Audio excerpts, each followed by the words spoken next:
اعوذ باللہ من الشیطان الرجیم بسم اللہ الرحمن الرحیم الحمد للہ رب العالمین وصلی اللہ علی محمد وآلہ الطاہرین اللہم صل علی محمد وآل محمد وعجل فرجہم اللہم کل ولیک الحجۃ ابن الحسن صلواتک علیہ وعلی آبائہ فی هذه الساعة وفی کل ساعة وليا وحافظا وقائدا وناصرا ودليلا وعينا حتى تسكنه أرضك طوعا وتمتعه فيها طويلا اللهم صل على محمد وآل محمد وعجل فرجهم السلام عليك أيها العبد الصالح المطيع لله ولرسوله ولأمير المؤمنين والحسن والحسین صلی اللہ علیہم وسلم اللہم صلی علی محمد وآل محمد وعجل فرجہم۔ ہم نے دو سیشن سے حضرت عباس علیہ السلام کے بارے میں، ان کی تاریخ کے بارے میں اور ان کی سیرت کے بارے میں گفتگو کرنا شروع کی، اگرچہ ابھی تک ہم نے باقاعدہ حضرت عباس علیہ السلام کی سیرت کو ابھی تک ہم نے ٹچ نہیں کیا ہے، لیکن اس وقت ہم فی الحال آج کے سیشن میں بھی حضرت عباس کی تاریخ میں ہی ہم ایک سیر کریں گے، ایک سفر کریں گے، تاکہ دیکھیں ہم کہ حضرت عباس علیہ السلام نے کس طرح اپنی پوری زندگی میں ولایت مداری کا ثبوت دیا، یعنی کس طرح حضرت عباس علیہ السلام نے اطاعت کا ثبوت دیا، اطاعت از ولی خدا، اطاعت از ولی یعنی امیر المؤمنین کی بھی اطاعت کی، اور امام حسن علیہ السلام کے دور میں بھی امام کی اطاعت فرمائی،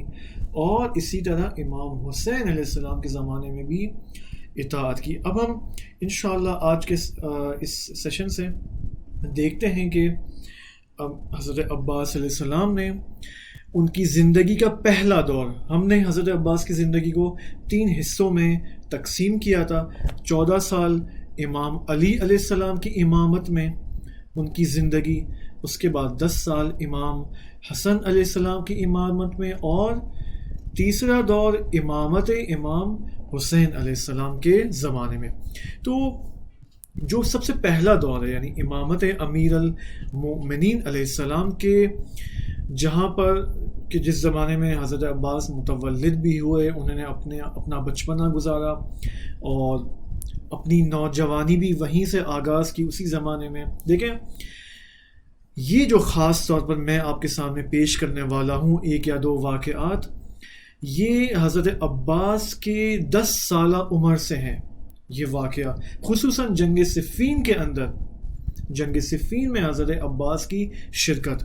البتہ اس سے پہلے ایک اور واقعہ ہمیں نظر آتا ہے تاریخی کتابوں میں، وہ یہ کہ جب حضرت عباس علیہ السلام چھوٹے تھے اپنے بچپنے میں، تو ایک مرتبہ امیر المؤمنین علیہ السلام نے انہیں فرمایا قل الواحد، عباس کہو واحد، یعنی کہو ایک۔ تو حضرت عباس نے فرمایا واحد۔ پھر امیر المؤمنین علیہ السلام نے کہا کہ قل الاثنین، تو یہاں پر حضرت عباس نے کہا کہ نہیں، مجھ سے اثنین یا 2 نہیں بولا جائے گا، 2 مجھ سے نہیں کہا جائے گا، کیونکہ جس زبان سے 1 کہا جاتا ہے اسی زبان سے 2 نہیں کہا جاتا۔ یعنی حضرت عباس کا یہاں پر اشارہ وحدانیت خداوندی کی جانب تھا، صحیح۔ اب آپ دیکھیں بچپنے کا دور ہے، بچپنے ایک بچے ہیں حضرت عباس، چھوٹی عمر ہے، بالغ بھی نہیں ہے، 10 سال سے کم کی عمر ہے، یعنی 10 سال سے کم کے زمانے میں یہ واقعہ ہمیں تاریخی کتابوں میں ملتا ہے کہ حضرت عباس، حتیٰ اگرچہ امیر المؤمنین نے حضرت عباس کو جب کہا کہ کہو 2، تو امیر المؤمنین کی مراد نعوذ باللہ شرک خداوندی والا 2 نہیں تھا، صحیح۔ جس طرح ہم اپنے بچوں کو کہتے ہیں 1 2 سکھاتے ہیں، نمبرنگ سکھاتے ہیں، الفابیٹس سکھاتے ہیں، یہاں پر امیر المؤمنین بھی حضرت عباس کو 1 اور 2 سکھا رہے ہیں، اور اس 1 اور 2 کے سکھانے میں کہا حضرت امام علی علیہ السلام نے کہ کہو 2، تو چونکہ حضرت عباس وحدانیت خدا اور خدا کی توحید اور ایک ہونے کی معرفت اس قدر عظیم رکھتے ہیں، لہٰذا وہ حتیٰ مذاق میں بھی یا وہم و گمان میں بھی دو کہنے کو تیار نہیں ہے. ٹھیک، تو آپ دیکھیں اس قدر وحدانیت اور توحید ذات عباس کے ساتھ، جان عباس کے ساتھ عجین ہو چکی ہے. دیکھیں یہ تربیت یافتہ ہستیاں ہیں، مکتب امیر المؤمنین علیہ السلام کی تربیت یافتہ ہستیاں ہیں، جیسے حضرت عباس علیہ السلام. ہمیں بھی اپنے بچوں کو اس جہد سے، اس دقت سے ہمیں اپنے بچوں کی تربیت کرنا ضروری، تاکہ امام زمانہ علیہ السلام کی تشریف آوری کے لیے ہم اپنے بچوں کو تیار کریں، اور خاص طور پہ امام کے آنے کی بھی کوئی راہ ہموار کریں، کوئی زمینہ ہموار کیا جائے. اب یہاں پر جو ایک واقعہ جو خاص میں جس کی طرف اب اشارہ کروں گا وہ یہ ہے کہ حضرت عباس، دیکھیں جنگ صفین کب رونما ہوئی؟ امیر المؤمنین کی حکومت کے دوران. اب یہ جو واقعہ سب سے پہلے بتا دوں کس کتاب میں آیا، وسیلۃ الدارین نامی کتاب ہے، جس میں صفحہ نمبر 269 میں یہ واقعہ آیا ہے. اور یہ واقعہ حضرت عباس علیہ السلام کی نوجوانی کے اندر پیش آیا ہے، کہ جب حضرت عباس بھی جنگ صفین میں انہوں نے شرکت فرمائی، اور چونکہ تاریخی اعتبار سے ولادت حضرت عباس 26 ہجری کو ہوئی تھی، اور جنگ صفین کی جو وقوع کی جو تاریخ تھی وہ 36 ہجری تھی، 36 ہجری. تو اس اعتبار سے حضرت عباس علیہ السلام کی عمر یہاں پر 10 سال کی ہوتی ہے، اور 10 سال کی اس نوجوانی کی عمر میں حضرت عباس جنگ صفین کے اندر شرکت کرتے ہیں. یہاں پر ایک واقعہ ہمیں ملتا ہے کہ معاویہ ابن ابی سفیان نے، اس ملعون نے اپنی فوج کے لیے پانی کا مکمل انتظام کیا ہوا تھا، لیکن مد مقابل معاویہ نے پانی سے امیر المؤمنین کی فوج کو محروم کر دیا تھا. کیوں؟ کیسے؟ کیونکہ جہاں پر ان کا ٹھہراؤ تھا وہاں پر معاویہ کی فوج کا، اور ان کے سامنے امیر المؤمنین کی فوج کا، وہاں پر فرات تھا، وہاں پر نہر تھی، کہ معاویہ نے فرات کا راستہ مکمل بند کر دیا تھا امیر المؤمنین کی فوج کے لیے. اب یہاں پر امیر المؤمنین نے چاہا کہ آزادی فرات کے لیے اپنی فوج میں سے کچھ افراد کو بھیجے، لیکن اس واقعہ سے پہلے، یعنی اس سے پہلے کہ امیر المؤمنین علیہ السلام حکم دے اپنی فوج کو امر کریں کہ تم جاؤ آزادی کے لیے، فرات کی آزادی کے لیے، یہاں پر معاویہ کی فوج نے دیکھا کہ ایک موقع پر کہ ایک نوجوان ہے جس نے اپنے چہرے کے اوپر نقاب باندھا ہوا ہے، اور وہ اس کے وجود سے جو ہے وہ صلابت اور شجاعت نکھر رہی ہے. یہ منظر معاویہ کی فوج کے بعض سپاہیوں نے یہ منظر انہیں نظر آیا کہ ایسا جوان وہاں پر کھڑا ہوا ہے، اور آہستہ آہستہ یہ نوجوان آگے آ رہا ہے معاویہ کی فوج کی جانب. اب یہ نوجوان جو ہے آہستہ آہستہ قدم جو ہے وہ اٹھا رہا ہے، اور معاویہ کی فوج کے مقابلے میں آ کر کھڑا ہو جاتا ہے. اب اس نوجوان نے یہاں پر ایک صدا دی، ایک ایسی فریاد دی، اور وہ جملے جو اس فریاد میں تھے وہ یہ تھے کہ تم میں سے شجاع ترین کون ہے؟ اس نوجوان نے یہ فریاد دی، کس کو میرے ساتھ جنگ کرنے کی جرأت موجود ہے؟ یہ اس نوجوان نے صدا دی، فریاد لگائی، اور ساری فوج کے اندر جو ہے وہ ایک قسم کا تہلکہ مچ گیا. اب معاویہ جو کہ کمانڈر ان چیف تھا آف دی آرمی، اس نے ابو شعفہ کو کہا اور اس کو آواز دی کہ تم جاؤ. ابو شعفہ وہ شخص تھا جس نے ہزاروں لوگوں کو مارا ہے، یعنی اپنے معاویہ کی فوج کے اندر شجاع ترین شخص تھا ابو شعفہ. تو معاویہ نے ابو شعفہ کی طرف رخ موڑا اور اس کو آواز دی اور کہا کہ تم اس فوج کے شجاع ترین ہو، تم جاؤ اس مغرور نوجوان کا مقابلہ کرو اور اس کو ایسی شکست دو کہ تمام افواج کے لیے جو ہے وہ درس عبرت بن سکے، یعنی امیر المؤمنین کی فوج کے لیے درس عبرت بن سکے. اب یہاں پر ابو شعثہ نے کہا کہ میں کیوں جاؤں، میں اس نوجوان سے لڑوں. یعنی میں جو بہادر ہوں میں اس بچے سے لڑوں میں. تو یہاں پر ابو شعثہ نے فیصلہ کیا کہ نہیں میں نہیں جاؤں گا, میں اپنے بچوں کو بھیجوں گا.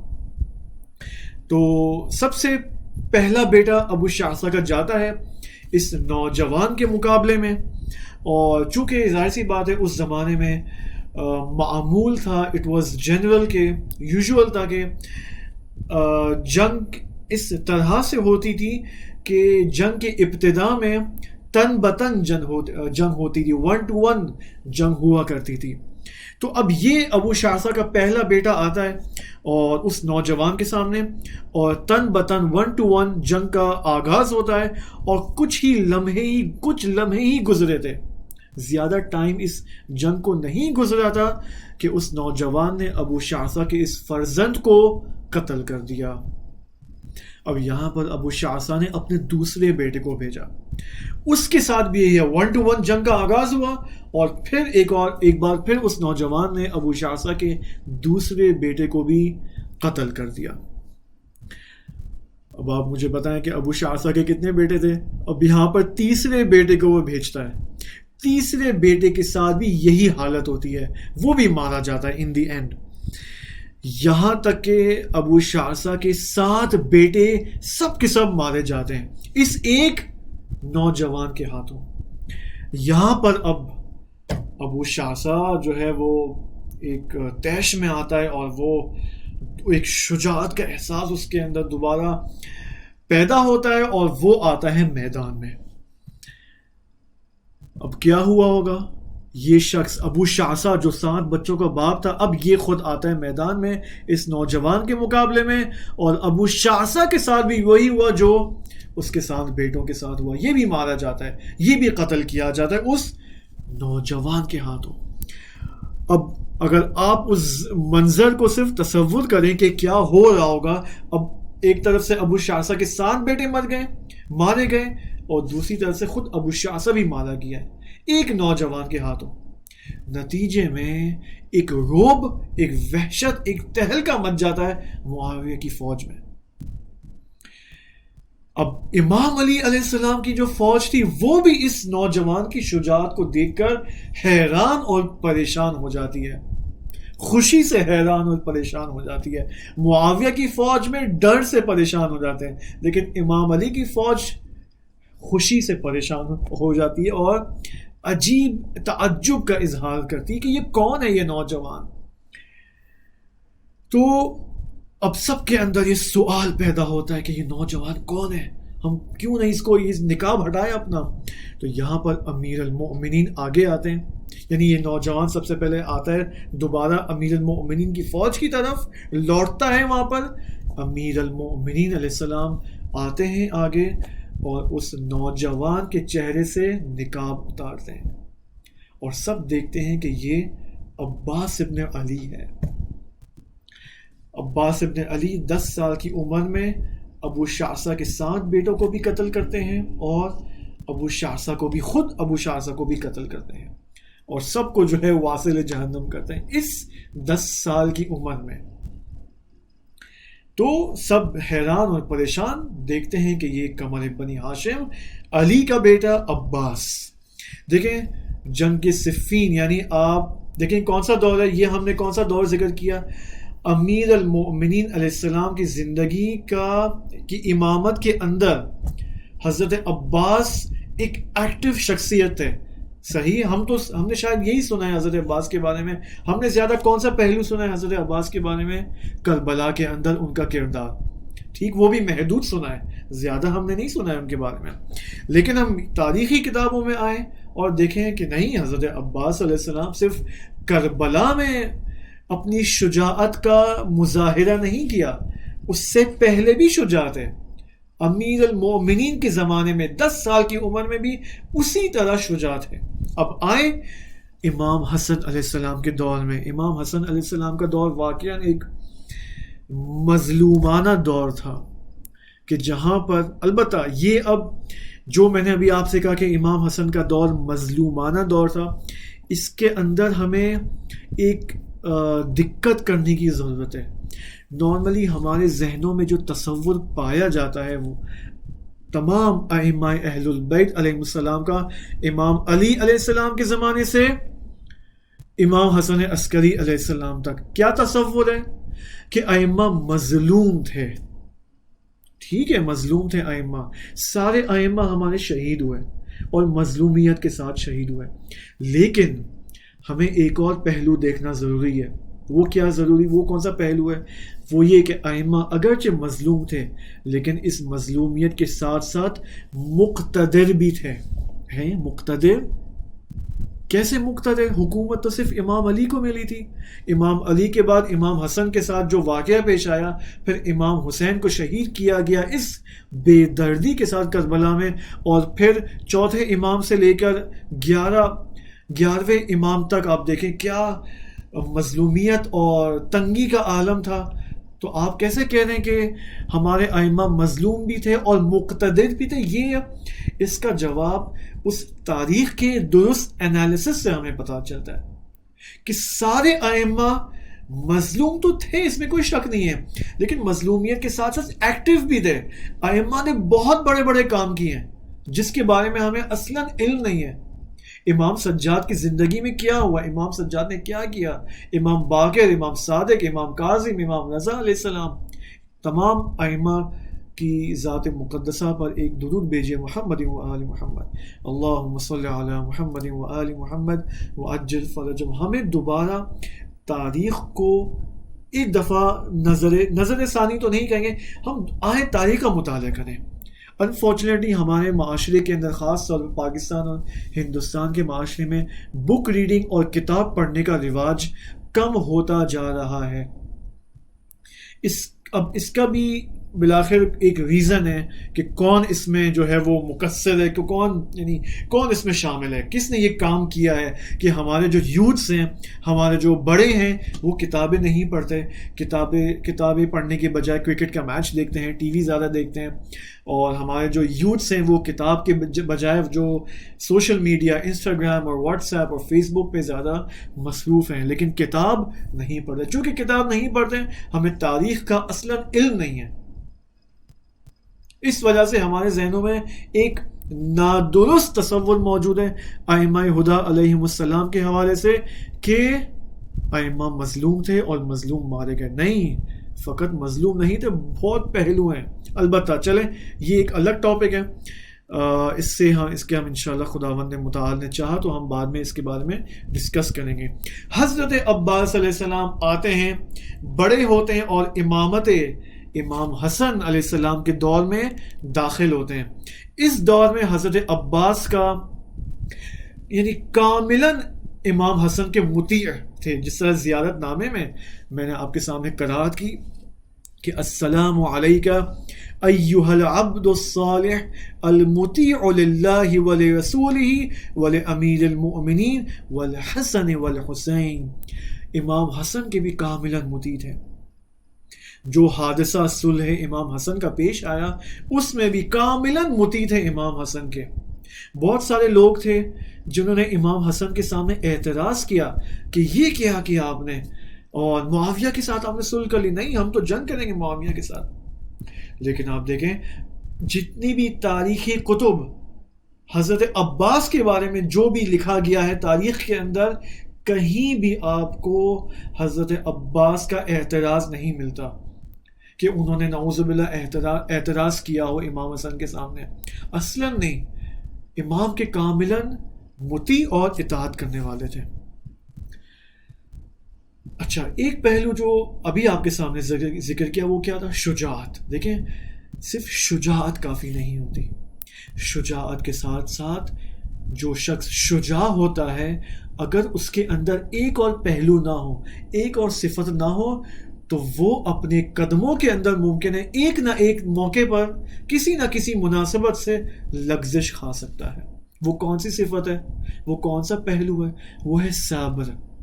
شجاعت کے ساتھ اگر صبر نہ ہو، ٹھیک ہے، ریزسٹنس نہ ہو، تو ممکن ہے ایک انسان اپنے قدموں میں لغزش کھا جائے. ٹھیک، دیکھیں یہاں پر جس طرح جنگ صفین میں ہم نے دیکھا کہ کس طرح شجاعت کا حضرت عباس علیہ السلام نے مظاہرہ کیا، یہی شجاع عباس، یہی دلیل عباس امام حسن کے زمانے میں صبر بھی دکھاتے ہیں. کب؟ جب امام حسن علیہ السلام شہید ہوئے تو شہید ہونے سے پہلے امام حسن نے وصیت کی تھی کہ میرے جانے کے بعد میرے تابوت کو اگر تیر باران کیا گیا تو کوئی عکس العمل نہیں دکھائے، کوئی ریاکشن نہ دکھائے. کیوں؟ کیونکہ میں نہیں چاہتا کہ میرے جنازے پر کسی کا خون بہے. تو لہٰذا آپ دیکھیں جب حضرت امام حسن مجتبی علیہ السلام کی شہادت ہوتی ہے تو جب تشییع جنازہ ہوتا ہے تو امام حسن کے جنازے پر تیر باران کیا جاتا ہے. مختلف لوگ اور دشمن کی طرف سے لوگ آتے ہیں اور تیر کی بارش برساتے ہیں امام کے تابوت کی جانب. اب یہاں پر حضرت عباس موجود ہیں اس تشییع جنازے پہ، لیکن شجاعت یہاں پر شجاعت نہیں دکھانی ہے حضرت عباس کو، بلکہ کیا دکھانا ہے؟ کس چیز کا مظاہرہ کرنا ہے؟ صبر کا مظاہرہ کرنا ہے. اور حضرت عباس نے واقعاً اس امتحان میں بھی حضرت عباس کاملاً سرخرو ہوتے ہیں، اور جس طرح 100% اور اپنے اوج پر شجاعت دکھاتے ہیں، یہاں پر 100% اور اپنے اوج پر صبر کا بھی مظاہرہ کرتے ہیں. دیکھیں یہ اس کو ہم کہتے ہیں، ایسی کوالٹی اور ایسی ہستی کو ہم کہتے ہیں ولایت مدار، یعنی جو اپنی زندگی اور اپنی زندگی کے تمام فیصلوں کو ولی کے ہدف کے مطابق اور ولی کے اہداف کے مطابق اپنے ڈیسیشنز لیتا ہے، اپنے فیصلے کرتا ہے. ٹھیک، نہ صرف فیصلے، ہر چیز، حتیٰ ریاکشنز. مثلا مجھے ایک واقعہ ہوا ہے، مجھے کیا ریاکشن دکھانا چاہیے یہاں پر؟ تو یہاں پر میری نظر ولی کی جانب ہونی چاہیے کہ وہ کیا ریاکشن چاہتا ہے مجھ سے.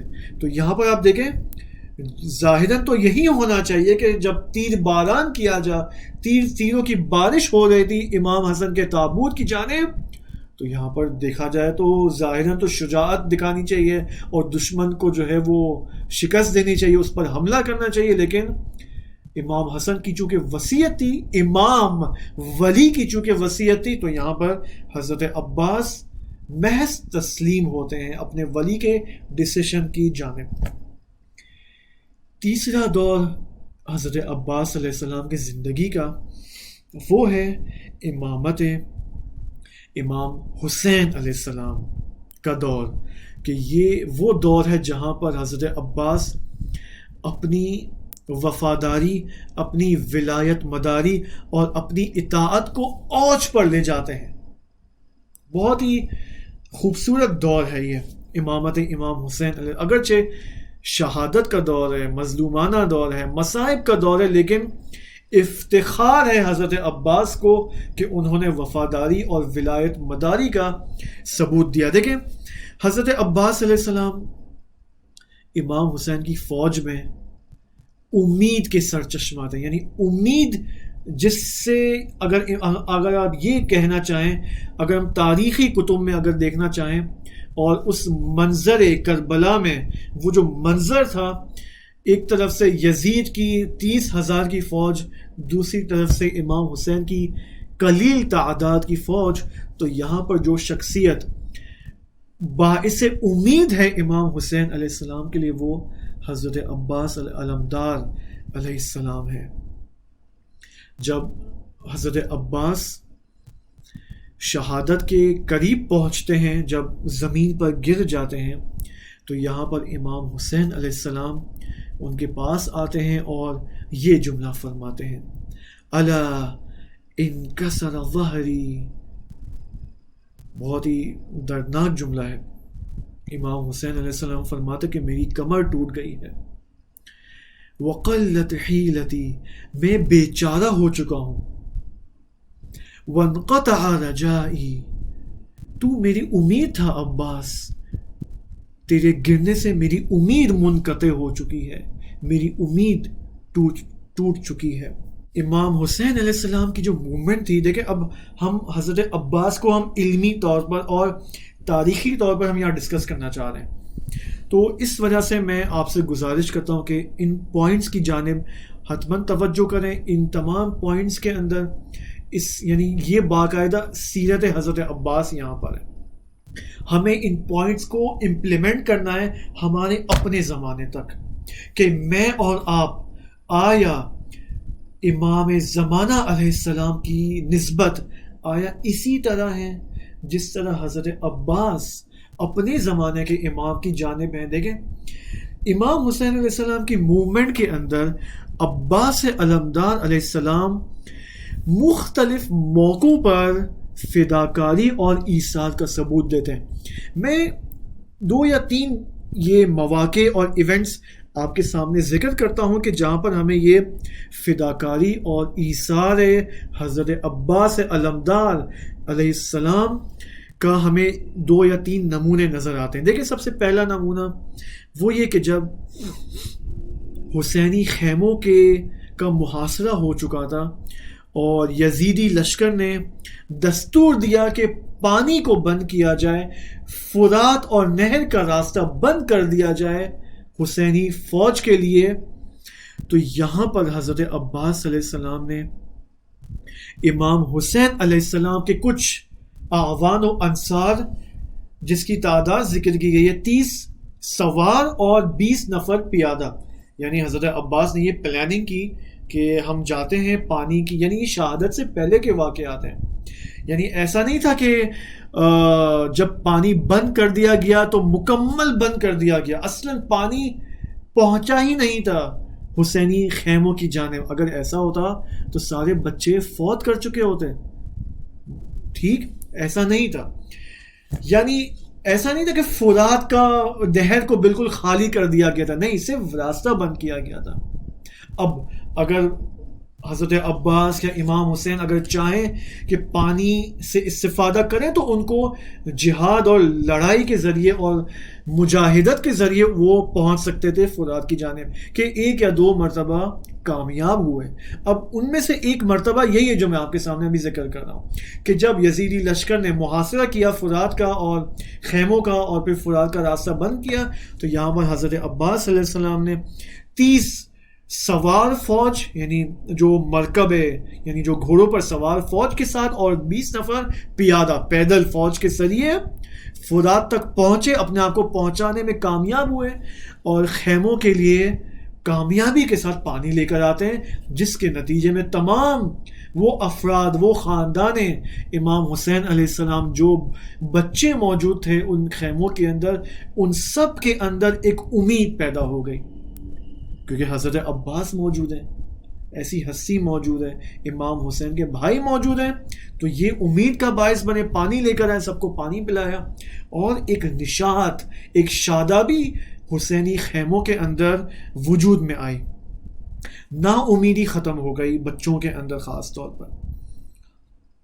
اب آپ دیکھیں یہاں پر ایک تربیتی نقطہ بہت ہی خوبصورت ہے. علماء فرماتے ہیں، اساتذہ فرماتے ہیں کہ آپ دیکھیں قرآن نے کتنی مرتبہ ایمان کو عمل صالح کے ساتھ ذکر کیا ہے. صحیح، ایمان و عامل الصالحات. صحیح، تو یہاں پر ہم دیکھیں کہ عمل صالح، اس کی 2 خصوصیات ہیں، 2 کوالٹیز ہیں عمل صالح کی.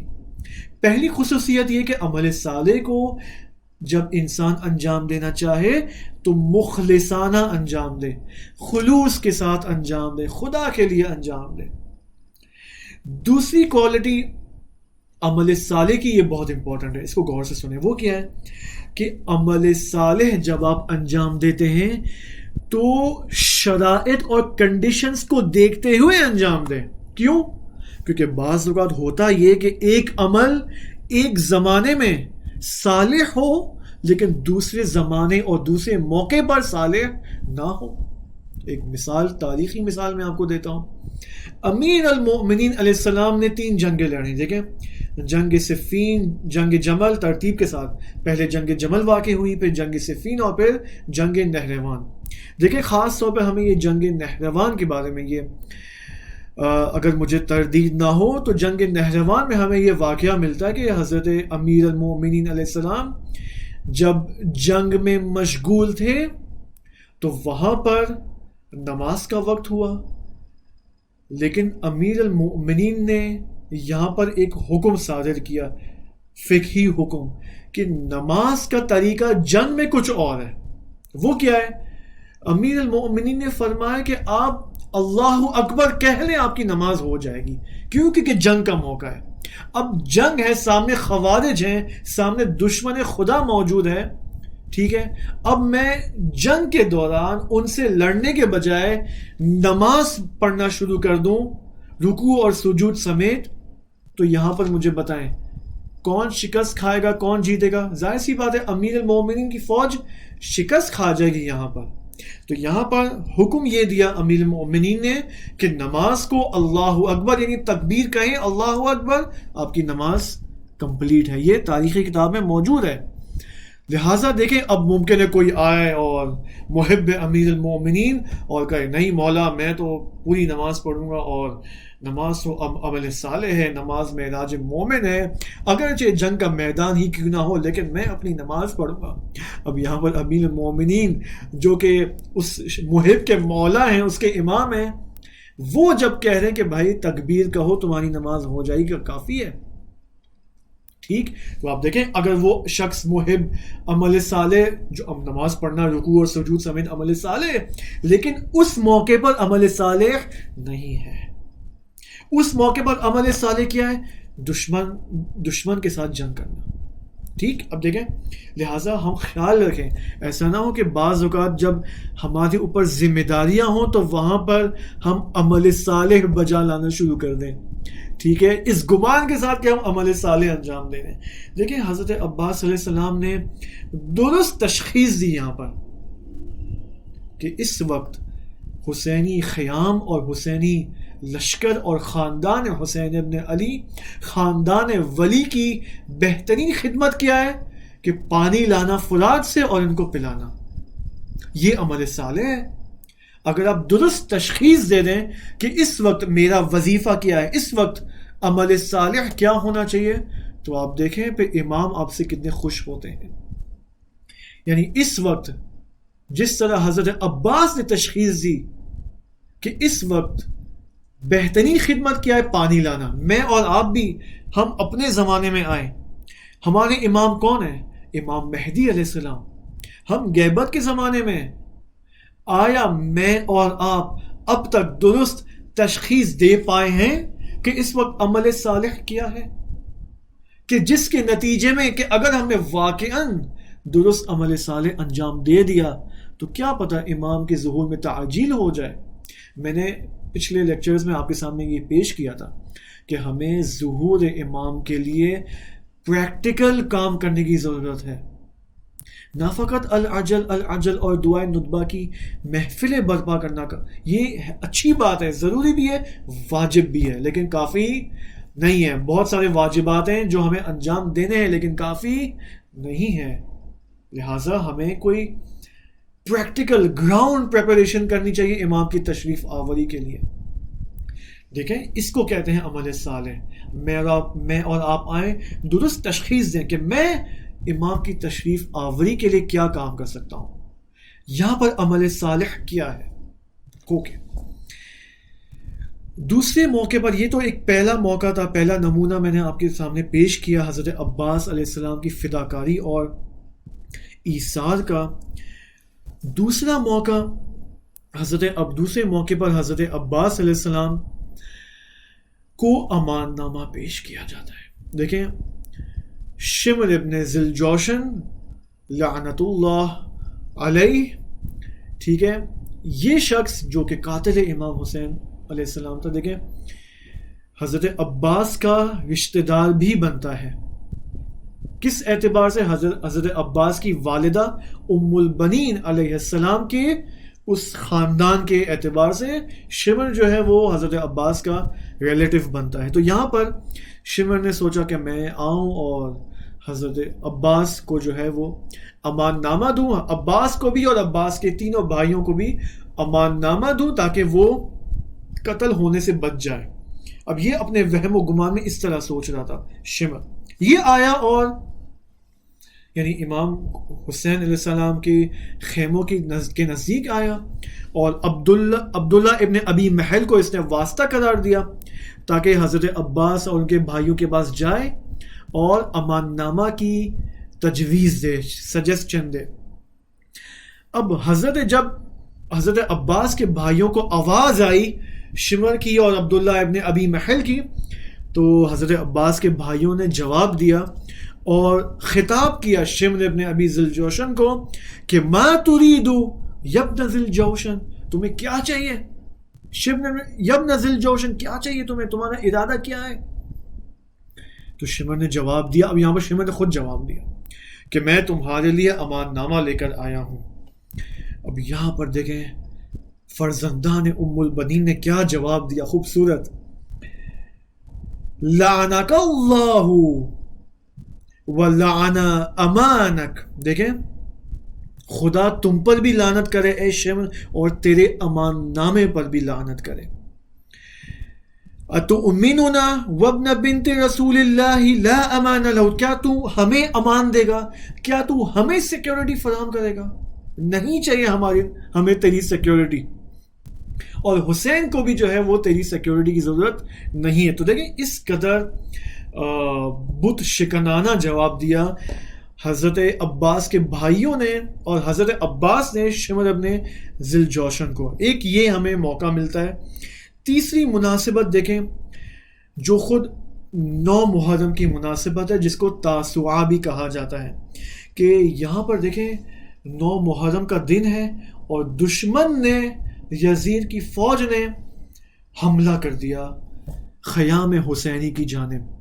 تو یہاں پر حسین ابن علی علیہ السلام اپنے بھائی حضرت عباس علیہ السلام کو فرماتے ہیں ارکب بنفسی انت یا اخی حتی تلقاہم وتقول لہم ما لکم وما بدا لکم وتسألہم عما جاء بہم۔ دیکھیں جو یہاں پر اس جملے کا خلاصہ یہ ہے کہ امام علیہ السلام نے حضرت عباس کو کہا کہ تم جاؤ یزیدی فوج کے پاس اور ان سے 1 دن کی مہلت طلب کرو۔ البتہ اس جملے کو نقل کرنے کا میرا مقصد یہ تھا، یہ جو لفظ آیا ہے ارکب بنفسی انت، بہت ہی عجیب جملہ ہے۔ امام حسین علیہ السلام حضرت عباس کو کیا فرما رہے ہیں؟ بنفسی انت، میری جان فدا ہو جائے تم پر۔ امام معصوم ہے، حضرت عباس غیر معصوم ہے۔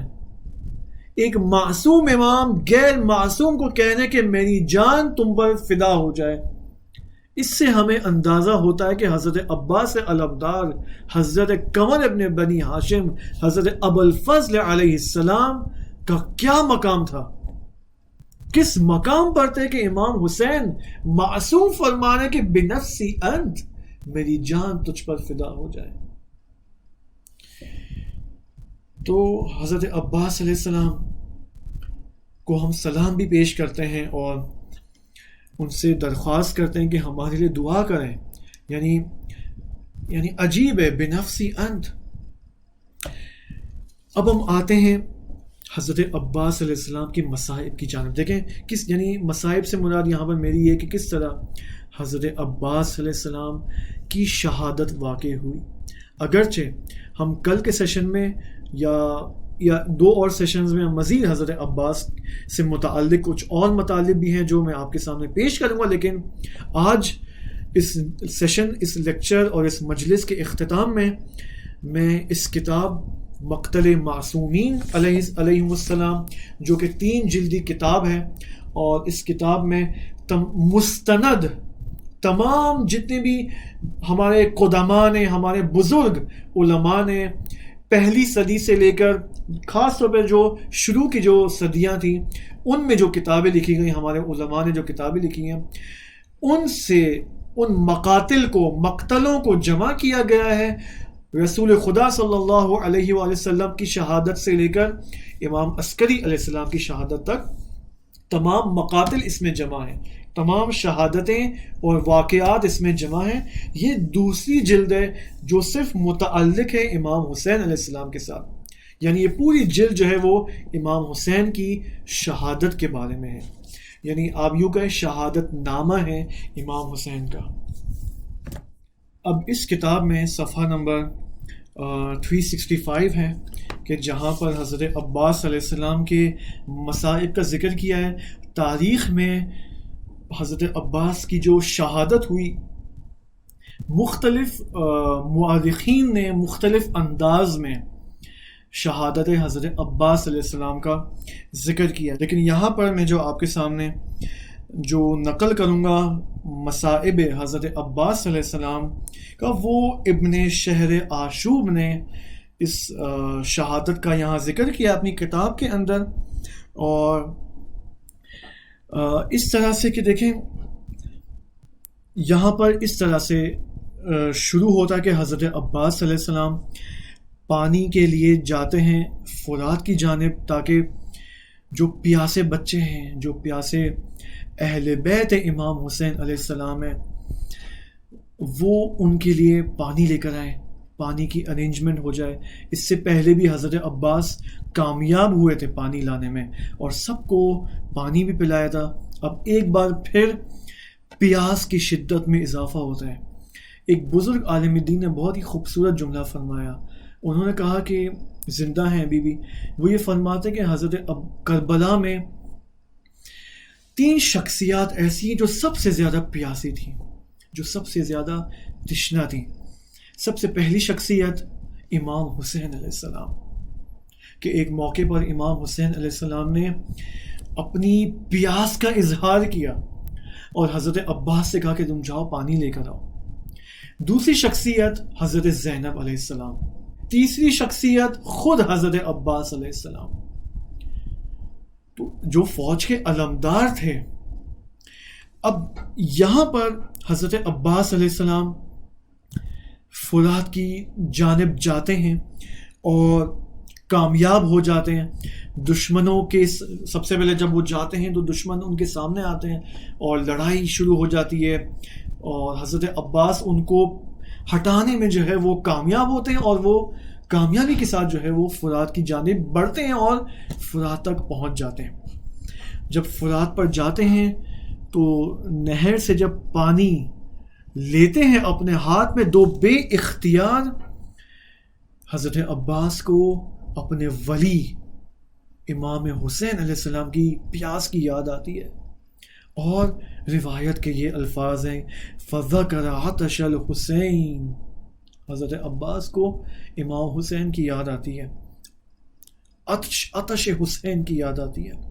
اب ابن شہر آشوب یوں فرماتے ہیں کہ حضرت عباس علیہ السلام یطلب الماء فحملوا علیہ وحملہ علیہم، تو جب انہوں نے پانی کا مشک کے اندر پانی بھرا اور وہ مشک کو اٹھا کر سوار ہوئے گھوڑے پر، اسب پر سوار ہوئے اور آئے، کوشش کی فرات سے لے کر امام حسین کے خیمہ تک جب آنے کی کوشش کی، تو ابن شہر آشوب فرماتے ہیں کہ دشمنوں نے حضرت عباس پر حملہ کرنا شروع کیا، اور حضرت عباس نے بھی مقابلے میں جواب میں ان پر حملہ کرنا شروع کیا. وجعل یقول، جب حضرت عباس علیہ السلام جو دشمنوں پر حملہ کر رہے تھے تو یہاں پر انہوں نے یہ رجز پڑھا، لا ارہب الموت اذ الموت رقا، میں موت سے نہیں ڈرتا کیونکہ موت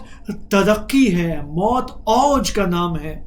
حتی اواری فی المصالی تلقا، کہ مجھے تلواروں کے پیچھے پنہان کرتے ہیں. نفسی لنفس المصطفی طہر وقا، قربان جاؤں حسین کی اس پاک اور پاکیزہ جان پر. انی انا العباس، میں عباس ہوں. اغدو بالسقا، کہ مجھے سقا کا لقب دیا گیا ہے. ولا اخاف الشر یوم الملتقا، میں نہیں ڈرتا ہوں جب جنگ کرنے کا دن آ جائے گا تو دشمنوں کے شر سے مجھے کوئی خوف نہیں ہے. جب یہ رجس فرمایا تو اس کے بعد ابن شہر آشوب یہ لکھتے ہیں فَفَرَّقَهُمْ، تو حضرت عباس نے دشمن پر ایسا حملہ کیا کہ دشمن پراکندہ ہو گئے. فَكَمَنَ لَهُ زَيْدُ بْنِ وَرْقَاءَ الْجُهَنِي، تو یہاں پر زید ابن ورقاء جوہنی کمین کرتے ہیں من وراء نخلہ، کھجور کے درخت کے پیچھے زید ابن ورقہ ملعون کمین کرتا ہے کھجور کے درخت کے پیچھے. وعاونہ حکیم ابن طفیل السنبسی. تو یہاں پر حکیم ابن طفیل السنبسی زید ابن ورقہ کی پشتی بانی کرتے ہیں، زید کو بیک سپورٹ یعنی دیتے ہیں تاکہ صحیح سے عباس علمدار پر حملہ کیا جا سکے. فضربہ علی یمینہ. تو زید نے حضرت عباس علمدار کے دائیں ہاتھ پر حملہ کیا اور کاٹ دیا. فاخذ السیف بشمالہ. تو حضرت عباس علیہ السلام نے اپنی تلوار کو اپنے بائیں ہاتھ پر لیا.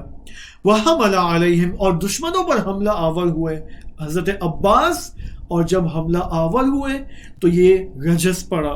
واللہ، خدا کی قسم، ان قطعتم یمینی، اللہ کی قسم اگر میرا دایاں ہاتھ کو کاٹ دیا جائے، انی احامی ابدا عن دینی وعن امام صادق الیقینی. اگر میرا دایاں ہاتھ بھی کاٹا جائے، جب تک جان میں جان ہے، میں ہمیشہ اپنے دین اور اپنے امام صادق یقین کی حمایت کروں گا. نجل النبی الطاہر الامین، جو کہ پیغمبر طاہر اور امین کا نواسا ہے. میں اپنے امام کی حمایت کروں گا چاہے کچھ بھی ہو جائے. فقاتل حتی ضعف. تو عباس نے اتنی جنگ کی دشمنوں کے ساتھ کہ یہاں تک کہ عباس کے جسم کے اندر، عباس کے بدن میں ضعیفی اور ناتوانی لاحق ہو جاتی ہے، کمزور ہو جاتے ہیں. فَكَمَنَ لَهُ الْحَكِيمُ ابْنُ طُفَيْلَ الطَّائِي. تو حکیم ابن طفیل طائی من وراء النخلہ، کھجور کے درخت کے پیچھے کمین کرتے ہیں. فَضَرَبَهُ عَلَى شِمَالِهِ. تو یہ دشمن، یہ ملعون، یہ قاتل حضرت عباس کے بائیں ہاتھ پر بھی حملہ کرتا ہے اور بائیں ہاتھ کو بھی کاٹ دیتا ہے. فقال. اب جب حضرت عباس کے دونوں ہاتھ کٹ جاتے ہیں تو حضرت عباس اب یہ رجس پڑھتے ہیں. یا نفسی، اے میرے نفس، لا تخشی من الکفار، اے نفس کافروں سے مت ڈرنا. وَأَبْشِرِي بِرَحْمَةِ الْجَبَّارِ، تجھے رحمت خدائے جبار کی میں بشارت دیتا ہوں. مع النبی سید المختار، بہت جلد تیرا دیدار نبی اکرم صلی اللہ علیہ وآلہ وسلم سے ہوگا. قد قطعوا ببغیہم یساری، انہوں نے ظلم و ستم کے ساتھ میرا بایاں ہاتھ کاٹا. فَأَصْلِهِمْ یا رب حر النار، خدایا دوزخ کی حرارت ان کو چکھا دے. فَقَتَلَهُ الْمَلْعُونَ بِعَمُودٍ مِّنْ حَدِيدٍ. تو یہاں پر دشمن نے آخرکار اپنا آخری وار حضرت عباس علیہ السلام پر کیا اور لوہے کے قطب سے جو ہے وہ حضرت عباس پر حملہ کیا اور حضرت عباس علیہ السلام زمین پر گر جاتے ہیں. یہاں پر اپنے بھائی حسین کو آواز دیتے ہیں، یا اخا، اے میرے بھائی، ادرک اخاک، اپنے بھائی کے پاس آ جائیں. فلما رآہ الحسین مسروعا علی شط الفرات بکا وانشا. خیر، یہاں پر حضرت عباس علیہ السلام زمین پر گرتے ہیں اور امام حسین علیہ السلام کو پکارتے ہیں، صدا دیتے ہیں، آواز دیتے ہیں. امام حسین اپنے بھائی کے پاس آتے ہیں. یہاں تک کہ بعض تاریخی کتب میں یہ ذکر کیا گیا ہے کہ حضرت عباس، امام حسین کے آنے سے پہلے ہی حضرت عباس اپنے رب کے دیدار کے لیے چلے جاتے ہیں اور ان کی روح پرواز کی جاتی ہے. حضرت عباس علیہ السلام کی شہادت کے بارے میں مختلف کتابوں نے انالیسس پیش کیا ہے، اور خود مقتل معصومین کی کتاب ہے، مقتل جامع امام حسین کی کتاب میں مفصل مستندات کے ساتھ حضرت عباس کی شہادت کا ذکر کیا گیا ہے. میں نے آپ کے سامنے صرف ایک نقل پیش کیا ہے کہ یہ بھی ایک دردناک نقل ہے، دردناک شہادت ہے حضرت عباس علیہ السلام کی. ہم خداوند متعال سے دعا کرتے ہیں کہ خدایا حضرت عباس علمدار کے صدقے، باب الحوائج کے صدقے، قمر بنی ہاشم کے صدقے دنیا کی تمام مشکلات کو حل فرما. مختلف لوگ اس وقت گرفتار ہیں، مختلف مسلمان پاکستان میں، ہندوستان میں، دیگر کنٹریز کے اندر، خاص طور پر کورونا وائرس کے اس بیماری سے لاحق ہو چکے ہیں. خدایا حضرت عباس علمدار باب الحوائج کے صدقے خدایا جتنے بھی لاحقین ہیں، جتنے بھی لوگ انفیکٹڈ ہیں کورونا وائرس سے، ان سب کو شفا کامل و عاجل عطا فرما. ہمیں صرف اپنی بات نہیں کرنی چاہیے بلکہ ہم دیگر انسانوں کے بارے میں بھی بات کریں. خدایا حضرت عباس کے صدقے جتنی بھی دنیا کے انسان ہیں جو کورونا وائرس کی مشکل میں گرفتار ہیں اور بیمار، ان سب کو شفا کامل و عاجل عطا فرما. خدایا حضرت عباس علمدار کے صدقے ہمیں اپنے زمانے کے امام کی اطاعت کرنے کے توفیق عطا فرما. ہمیں اپنے آپ اپنا وظیفہ سمجھنے کی توفیق عطا فرما. ہمیں جو تیاری کرنی چاہیے امام کی ظہور کی تشریف آوری کے لیے، ہمیں جو تیاری کرنی چاہیے امام کی تشریف آوری کے لیے، وہی تیاری ہمیں کرنے کی توفیق عطا فرما. ہمیں درست عمل صالح کو تشخیص دینے کی توفیق عطا فرما. اور آخر میں دعا کرتے ہیں کہ خدایا بحق کے حضرت عباس علمدار امام کے ظہور میں تعجیل فرما. والسلام علیکم ورحمۃ اللہ وبرکاتہ.